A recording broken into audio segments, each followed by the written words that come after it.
So what do you think, Sachs? Is Joe Rogan going to weather the storm? Is Spotify going to stick with him? Well, okay. So as of the last episode of the All In Pod, they were trying to cancel Rogan for misinformation. And for the reasons we discussed, that basically failed because, so many of the times something starts as misinformation, eventually becomes the truth. Rogan seemed like a guy who actually just wants to present both sides, present a balanced viewpoint. In any event, that whole attempt to cancel him based on misinformation was fizzling out. And then lo and behold, this 22-second clip comes out and they escalate the charges to racism. If you kind of look at, who's behind this clip, it's pretty clear that it was a Democratic super PAC put this together and sort of astroturfed it as a viral video. This is part of an organized attempt to cancel Rogan.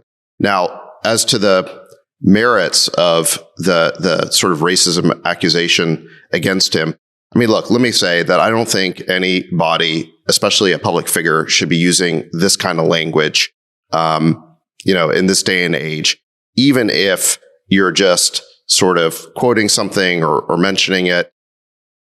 He should have known better.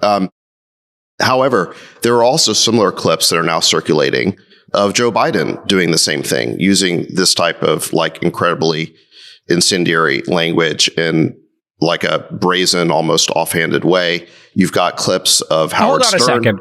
Wait. You're saying brazen, and he said it exactly the same way as Joe did. I would say maybe in a cavalier way. But let me come back. So you have Biden doing it. You've got Howard Stern doing it. So what is the difference? I mean, the reality here is that we used to, in our culture, have a distinction between the use of this type of language as an epithet, which was never okay, or using it. You were referencing it. You might have been quoting it. You might have been quoting a rap song. You might have been quoting a Dave Chappelle routine. You might be reading from a book. You might have been telling a story in which somebody else has said it, and you're merely trying to relay what happened. The rules today are that's not an excuse. You can't say it. But the truth is that 10 years ago, 20 years ago, the rules were a little different. That's why Biden said it. That's why Howard Stern has these episodes. And I think it's why Rogan had said it. And I think it's a little bit disingenuous for people to now try and apply the new rules to this old language. And they're doing it very selectively because they're not trying to cancel these other people who said these things under the old rules. They're trying to cancel Rogan. So I think what you're seeing here is selective cancellation outrage, selective application of these new language rules for the purpose of getting Rogan canceled. Why? For the same reasons we were talking about 2 weeks ago or last week, which is he's an outsider. He's an independent voice. He bucks the establishment. He doesn't present the orthodox view on COVID. And that's frankly why they want to cancel him. Friedberg. I'm just looking at the Howard Stern quote. So in 1993, Howard Stern dressed in blackface and used the N-word in a skit he did mimicking Ted Danson, talking about Whoopi Goldberg, something. And he said, I'll be the first to admit I won't go back and watch those old shows. It's like, who is that guy? But that was my shtick. It's what I did and I own it. I don't think I got embraced by Nazi groups and hate groups. They seem to think I was against them too. So I think, Sachs is probably right. I mean, Howard Stern's a very different character today. I think the question of if Howard Stern acted that way today, would cancel culture kind of mob him? The answer is probably yes. But I think it's because, Rogan is out here probably picking a bone with everyone. He's kind of, there's no alignment. There's no tribal behavior with Rogan, right? He's been pretty public about being very liberal. He's been very public about being conservative in some ways. And I don't think he kind of aligns himself strongly with anyone. And so he's a threat to everyone. He's got a huge following and, he speaks openly and honestly in a way that is threatening. Certainly his behavior was inexcusable and has been inexcusable, but there are others, right? And so it's an important question, which is why him, why now? It's also interesting with that Ted Danson. He was dating Whoopi Goldberg at the time, I believe. And Ted Danson there was a roast of Whoopi Goldberg at the Friars Club. And Ted Danson dressed in blackface, I think, which Whoopi Goldberg was in on. Oh, Ted Danson dressed in. Didn't Howard dress? And then Howard did a send-up of that. Yeah. Anyway, the point is, the standard has changed significantly. Let's let Chamath chime in. My book of the year last year was this book, Wanting, by this author, Luke Burgess.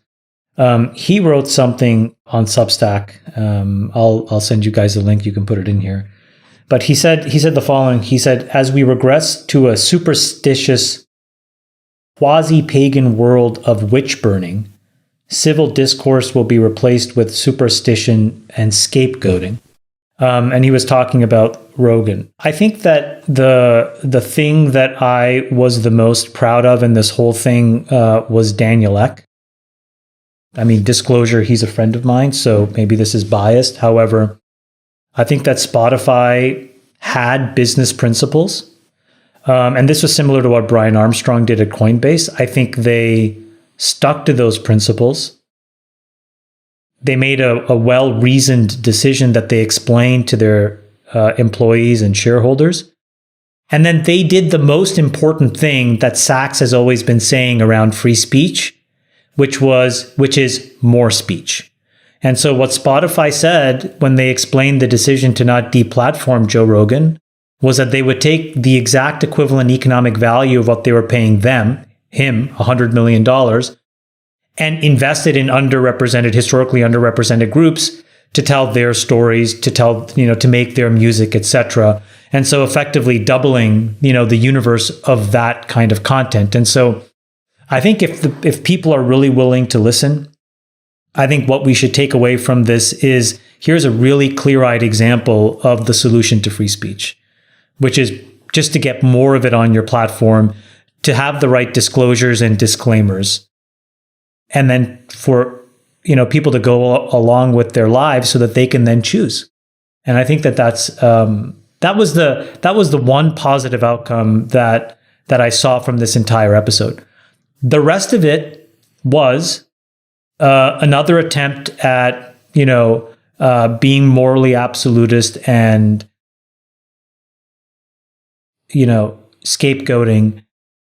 And then that was before, obviously, the N-word thing. And then the N-word thing just brought to light that we live in a very different age where the rules have changed.